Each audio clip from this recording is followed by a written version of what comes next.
it's here. It is time for the spawn. You know, right now we have some waves of fish moving in. Bonfuca last weekend, water temps was in the mid 60s. That's amazing. Usually that bayou is the first to move up because it's a lot shallower.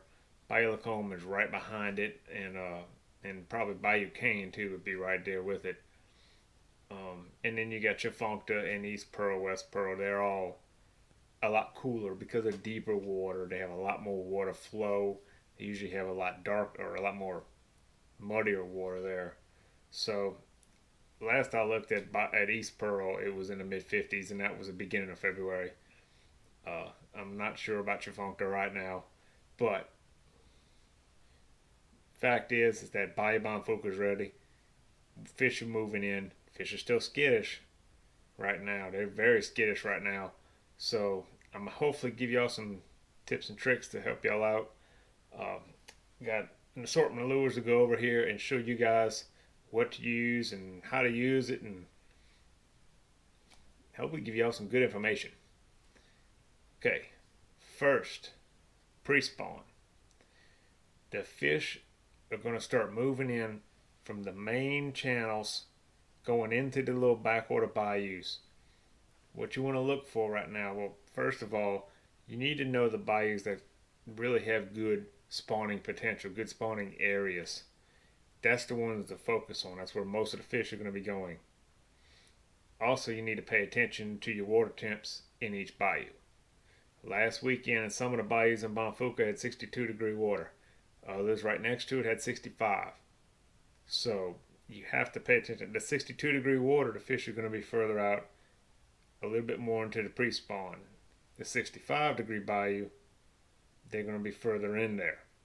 So certain bayous are going to have a lot more fish first. But what I'm going to do is I'm going to move in from the main bayou and start going back. I'm either going to cast and fish, or I'm going to run on my idle. If I'm casting and fishing, I'm using search baits, and I'm also watching my depth finder. When I come up to a curve in the bayou, I'll go out into the middle with my boat and I'll watch my depth finder, and I'll look for fish down there. If I'm idling, I'm looking for stump fields, stump piles down in the bottom somewhere, logs, something to position these fish to stage on. Because as they're moving in, they're going to stop and stage there for a day or so and then move in further as the weather gets warmer. First thing I'm going to do, like I said, is I'm going to throw search baits. I'm going to throw a square bill and a spinner bait. That's the main ones I'm going to throw, because I can cover a lot of water with these, and they're good in a wide variety of conditions. So if it's a little bit grassy for either one of these, I'm going to probably throw maybe a frog or this right here. Just a regular old Zoom speed worm with a 1/8 ounce head. And I think that's a 4/0 extra wide gap, thin wire. What I'm going to do with this is just throw it and slowly reel it through the grass. This is good for a lot of things. It's good for as a search bait. It's also good for when they're very, very finicky. When you get a lot of fish darting off when you try to throw towards them, they just see the lure over their head and they'll take off running. Those fish are very skittish. They're just moving in. They're not locked onto a bed yet. This works there. This really does a good job. So that's the three I'm going to concentrate on first as I'm searching. Now, while I'm going back there, I'm also looking at not only my depth finder, but I'm looking at or for spawning pockets, spawning areas in that bayou to keep in mind. I'm also looking for beds too, if some have already moved up. Spawning areas will be anything from little shallow pockets, anything with hard bottom, rocks, Rocks are very good because when the sun's shining on them, it really warms up very quickly.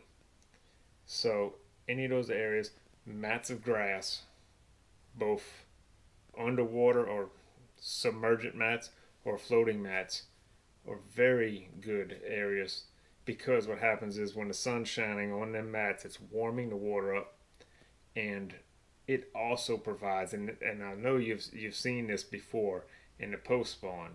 You get into a grass area and you see a bunch of little bass fry.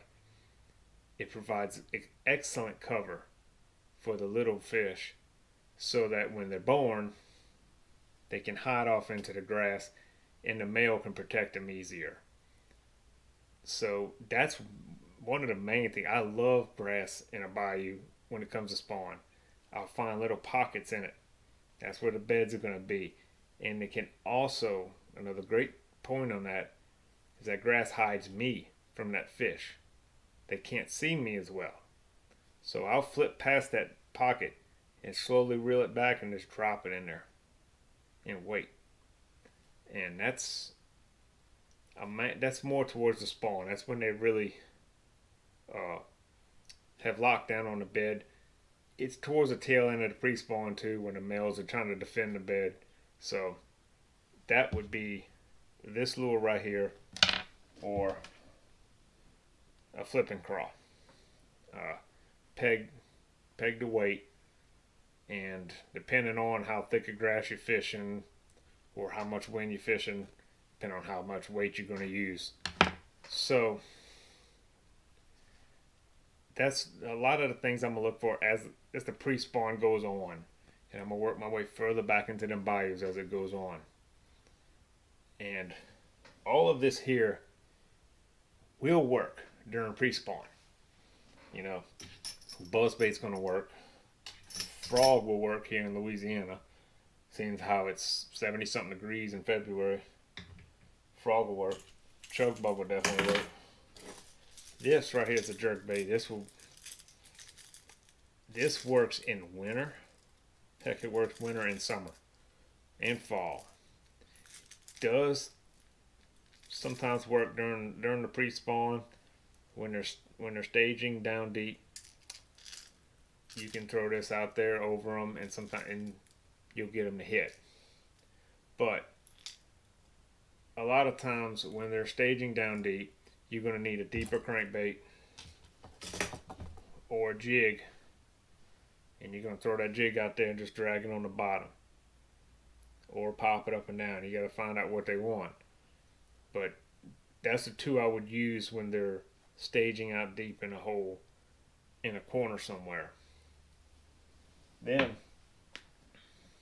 like I said, when they start moving in, they get further in there.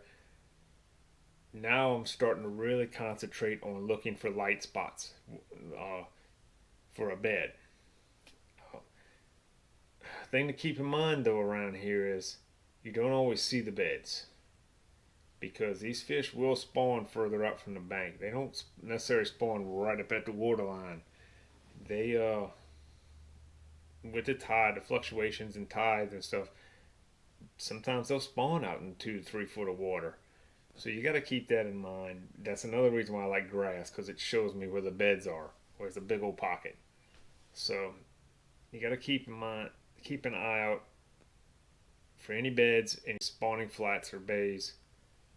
And when you get to them, when they really start to move in and really lock down on beds, all of that's going away. I'm going to take all that and it's all going to be in the storage. This is what I'm going to use. I'm going to say 95% of the time, this is going to be in my hand. I'm going to be going along to each bed and flipping. I'm probably use a little bit lighter weight than that, depending on the wind. But I'm going to flip this to each bed, and I'm going to let it sit down there, and I'm going to try to catch them. If a fish, when you hit the bed, okay, let's say that this lure lands on the bed. If that fish noses down on that lure, or he'll pick it up by the tail and spit it like that, he can possibly be caught if you aggravate him enough. If that lure hits this bed and he comes and grabs that sucker, you know you can catch him.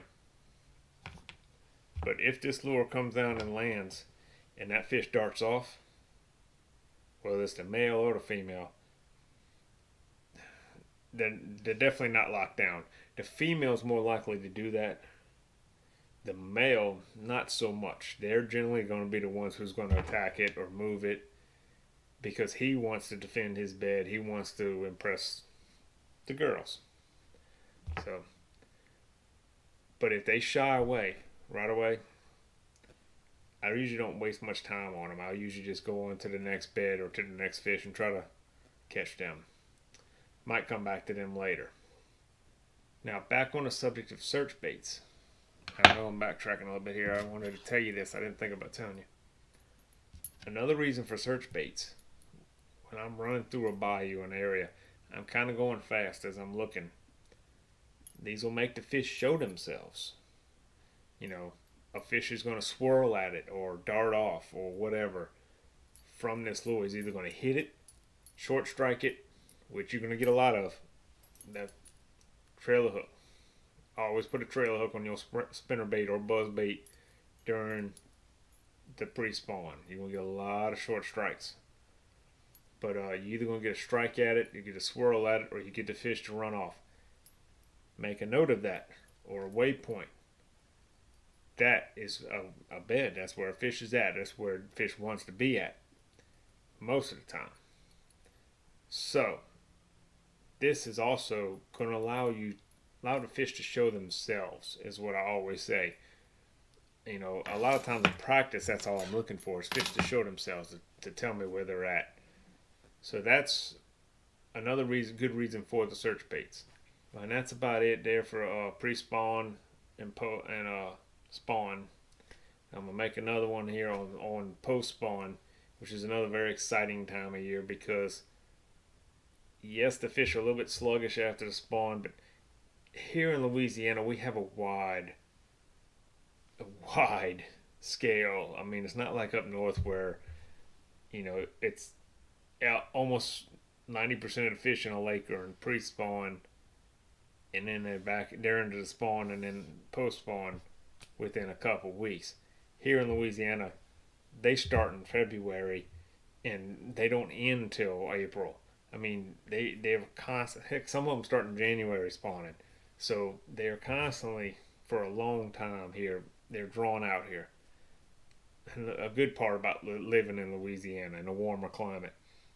But, you know, when the post-spawn comes around, so many fish, because it's spread out, so many fish have already spawned and have recovered.